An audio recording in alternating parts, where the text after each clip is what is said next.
Saudara, beberapa hari terakhir sejumlah daerah di Indonesia seperti telah diprediksi mengalami cuaca ekstrim dan berakibat pada terjadinya bencana akibat curah hujan yang cukup tinggi seperti banjir, tanah longsor, dan sebagainya.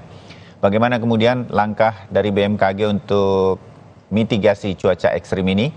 Pagi hari ini kita akan segera berdialog dengan Guswanto, Deputi Meteorologi BMKG. Pak Guswanto, selamat pagi Pak, salam sehat. Selamat pagi Mas Bayu dan salam sehat selalu. Ya, Pak Gus, masih cukup lamakah kita agak jarang melihat matahari ini Pak? Dan artinya begini, cuaca ekstrim ini seperti diprediksi BMKG memang akan masih terjadi sampai kapan? Dan di wilayah mana saja mungkin sebagai gambaran paling akhir Pak Guswanto? Baik Mas Bayu, jadi kalau kita melihat daripada dinamika atmosfer yang saat ini berkembang ya Mas Bayu, kita melihat bahwa saat ini juga kita melihat masih periode Desember Januari Februari itu masih musim hujan. Sehingga kalau kita melihat dari 28 sampai 4 Maret ini ya, ini juga kita setiap minggu itu selalu memonitor dan merilis ya. Nah, kalau kita melihat ini nanti masih Maret masih bisa terjadi periode cuaca ekstrim, artinya Desember, Januari, Februari itu adalah masa di mana musim hujan itu betul-betul terjadi. Kemudian Maret, April, Mei itu biasanya kita kenal musim masa pancaroba ya. Kemudian di bulan Maret ini, Februari menjelang Maret ini, kita melihat adanya aktivitas gelombang Rossby ekuatorial, gelombang Kelvin. Kemudian kita juga melihat adanya monsun Asia yang masih cukup signifikan masuk ke wilayah Indonesia. Dan ini juga melintasi cross ekuatorial dari utara menuju ke selatan juga. Kemudian ditambah ada beberapa tekanan rendah di Australia. Nah, periode 28 Februari sampai 1 Maret yang perlu diwaspadai adalah Jawa Tengah, Kalimantan Barat, Nusa Tenggara Timur.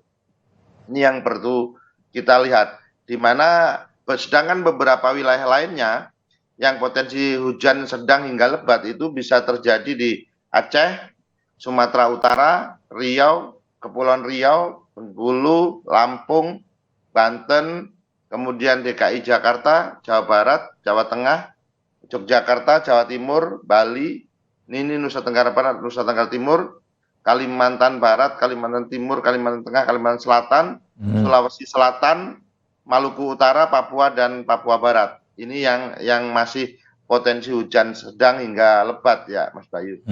Saya kira itu yang bisa kita sampaikan Mas Bayu. Ya, masih cukup luas ini ternyata hampir, saya bisa bilang hampir seluruh Indonesia masih akan terdampak. Pak Guswanto, inikah yang juga menyebabkan paling tidak saya yang tinggal di Jakarta begitu dan juga warga lain yang tinggal di Jakarta dan sekitarnya Jabodetabek begitu, sekarang kan merasakan bagaimana hujan terjadi pada malam hari sampai pagi hari, malam, dini hari, pagi hujan terus begitu. Ada deras, kemudian reda sebentar, tetapi hujannya tidak pernah berhenti begitu. Nah, faktor apa itu yang membuat hujan semacam ini dan masih akan terjadi sampai kapan juga, Pak Guswanto? Baik Mas Bayu, kalau melihat kita pada tanggal 22-28 yang lalu sudah mengeluarkan rilis termasuk bahwa ada peningkatan di tanggal 22-23 di Jabodetabek dan juga ada peningkatan lagi 26-27 kemarin. Nah, penyebabnya itu salah satu antara lain adalah monsun Asia menunjukkan aktivitas signifikan di mana ini merujuk kepada indeks surge atau indeks change cross equatorial northerly surge atau arus lintas ekuatorial yang cukup signifikan. Dan ini berpotensi hingga tanggal 28 ya hari ini. Nah, dampak lainnya adalah adanya seruakan dingin Asia yang tadi disertai change. Ini berdampak meningkatkan curah hujan di sekitar wilayah Indonesia, termasuk Jabodetabek. Ini Indonesia mana? Indonesia bagian barat ya, termasuk Jabodetabek. Kemudian kita juga kemarin itu melihat adanya sirkulasi siklonik di sebelah barat Lampung. Nah, ini mendukung terbentuknya pertemuan massa udara di sepanjang pesisir Sumatera dan Pulau Jawa. Ini yang menyebabkan. Nah, kemudian kita juga melihat bahwa pada waktu tanggal 26 jam 7 sampai dini hari ya, ternyata terjadi peningkatannya adalah 26 di dini hari menuju ke 27. Nah, di sana yang bisa kita sampaikan sebenarnya kita juga sudah memberikan impact based forecast di beberapa daerah mana saja yang akan mengalami peningkatan pada waktu itu sudah kita sampaikan. Misalkan kalau boleh kita merefer yang lalu, peningkatan itu sudah kita berikan misalkan waspada di Kota Bogor, Bekasi, Tangerang Selatan, Kota Tangerang, Jakarta Selatan, Jakarta Timur, dan Bekasi. Itu sudah kita berikan pada waktu tanggal 24 yang lalu kita memberikan rilis khusus untuk Jabodetabek. Oke, nah Pak Guswanto, apakah cuaca semacam ini masih akan terjadi atau peringatannya sedemikian rupa seperti apa?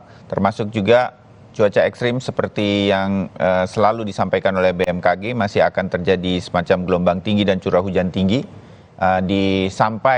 sebutlah sampai akhir pekan ini kita memasuki di hari-hari pertama di bulan Maret, Pak Guswanto? Iya, betul. Jadi kalau kita lihat dari perakiraan BMKG sendiri, saat ini kita masih berpotensi sampai tanggal 4 ya, Mas Bayu. Sampai tanggal 4, namun wilayahnya yang tidak sama kita lihat. Intensitas khusus untuk DKI sepekan, untuk Jabodetabek, itu sudah mengalami penurunan kalau kita lihat.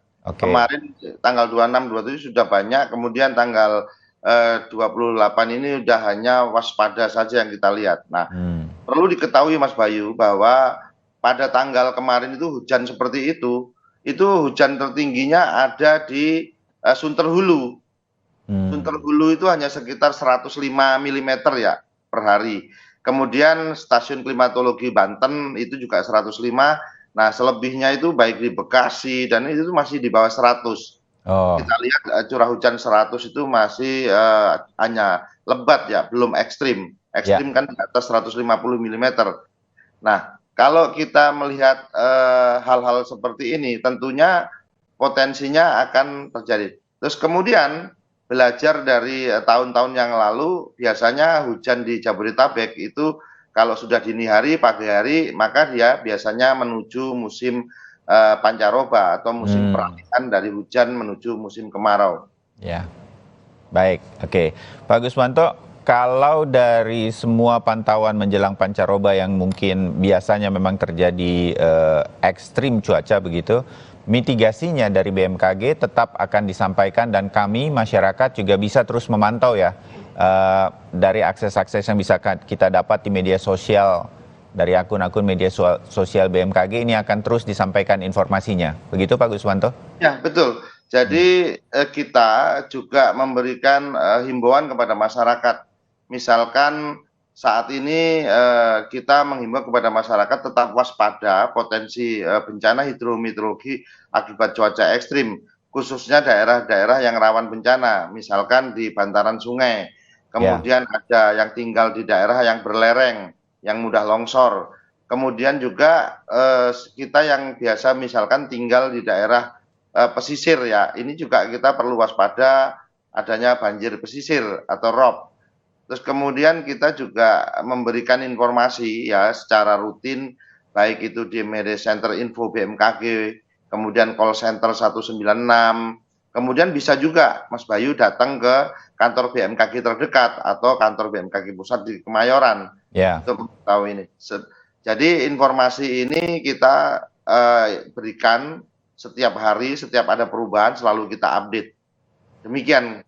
Baik, Pak Guswanto, Deputi Meteorologi dari BMKG, terima kasih banyak penjelasannya dan perkiraan cuaca beberapa hari ke depan sampai tanggal 4 nanti yang harus kita waspadai bersama. Pak Gus, kita ketemu lagi di kesempatan yang lain. Terima kasih Mas Bayu. Salam sehat, semoga terhindar dari bencana hidrometeorologi. Amin. Terima kasih Pak Guswanto, salam sehat juga.